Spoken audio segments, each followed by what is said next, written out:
আজি যাৰ বিষয়ে কথা পাতিম তেখেতক আপোনালোকে সকলোৱে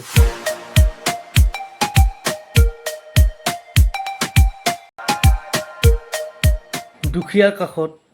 এই বানপানীত যিসকলে গৃহহাৰা হৈছে তেওঁলোকৰ কাষত ষ্টুডেণ্টক চকী কিতাপ বহি দি আছে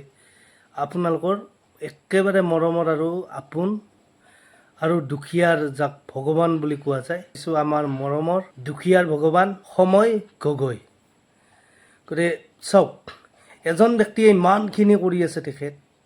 আজি বানপানী হোৱাৰ পৰা এতিয়ালৈকে তেখেতে বানপানী হোৱা ঠাইত আছে কাৰ কি প্ৰব্লেম চালি জাৰি চাই বস্তু দি আছে ষ্টুডেণ্টক কি লাগে সকলোৱে আমি অনুদান দি আছোঁ কিন্তু তেখেতে কি কৰিছে ষ্টুডেণ্টক পঢ়াৰ কাৰণে টেবুল লাগে টেবুল দি আছে কাৰোবাৰ খাদ্য নাই খাদ্য দি আছে ঘৰ বান্ধি দি আছে ঘৰ বান্ধি দিলেই নহ'ব তাত বিচনা লাগে আলনা লাগে ডাইনিং লাগে এইবিলাক সকলো তন্নকৈ য'ত দিছে আৰু এঘৰ মানুহক যদি দিছে তেখেতসকলক ভাল কৰি দিছে অকল খাদ্যই নহয় গোটেইখিনি ব্যৱস্থা তেখেতে কৰিব চেষ্টা কৰি আছে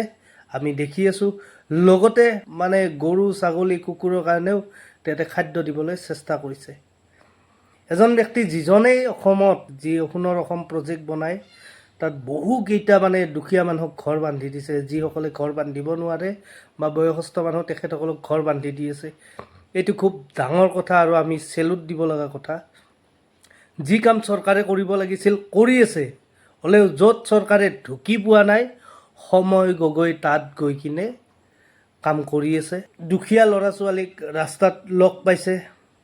পঢ়া খৰচাই হওক বা পঢ়াৰ ব্যৱস্থা কৰি দিছে আৰু কি প্ৰব্লেম থাকে এইবিলাক বিচাৰ খোচাৰ কৰি তেখেতে দিবলৈ মানে পূৰা প্ৰব্লেম ছল্ভ কৰি দিবলৈ ট্ৰাই কৰিছে আপোনালোকে দেখিছে আচলতে এখেত দুখীয়াৰ ভগৱান প্ৰথম ব্যক্তিজন আছিল আমাৰ ভগৱান জুবিন দাই চব কথাতে মাত মাতিছিল ৰাইজৰ লগত আছিল দুখীয়াৰ লগত আছিল দুখীয়াৰ কাৰণে কাম কৰিছিল বানপীড়িতৰ কাৰণে কাম কৰিছিল আৰু এতিয়া আমাৰ দ্বিতীয় ব্যক্তি জুবিন দাক অনুসৰণ কৰিয়ে হওক বা জুবিন দাৰ আলম লৈয়ে হওক গতিকে দ্বিতীয়জন ব্যক্তি হৈছে সময় গগৈ দুখীয়াৰ কাষত আছে ৰাইজৰ হৈ মাত মাতে আৰু শিক্ষাৰ কাৰণে কাম কৰে আজি ল'ৰা ছোৱালীক ধুনীয়া টেবুল দিছে পঢ়াৰ কাৰণে যিবিলাকে হাই ছেকেণ্ডাৰী মেট্ৰিক BA পঢ়ি আছে তেওঁলোকক ধুনীয়া টেবুল দিছে পঢ়াৰ কাৰণে কিতাপ দিছে বহি দিছে গতিকে জুবিনদাৰ পিছৰ ব্যক্তিজনে হ'ল সময় গগৈ ৰাইজৰ হৈ মাত মাতা ৰাইজৰ কাৰণে কাম কৰা দুখীয়াৰ ভগৱান তেখেতক মোৰ ফালৰ পৰা চেলুট দিছোঁ অসমৰ কাৰণে যিখিনি কাম কৰি আছে খুব সুস্থ মগজুৰে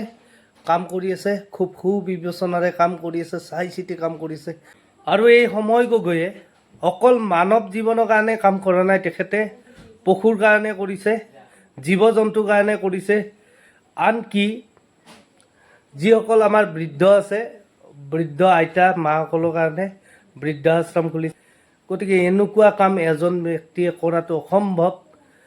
কিন্তু তেওঁ কৰিছে তেওঁক চেলুট তেওঁক যাতে সকলোৱে ছাপোৰ্ট জনায় তাকেই আশা কৰিছোঁ আজিলৈ বাই বাই জয় অসম জয় জুবিন দা ধন্যবাদ ভাবিলোঁ আপডেটটো দিওঁ আকৌ লগ পাম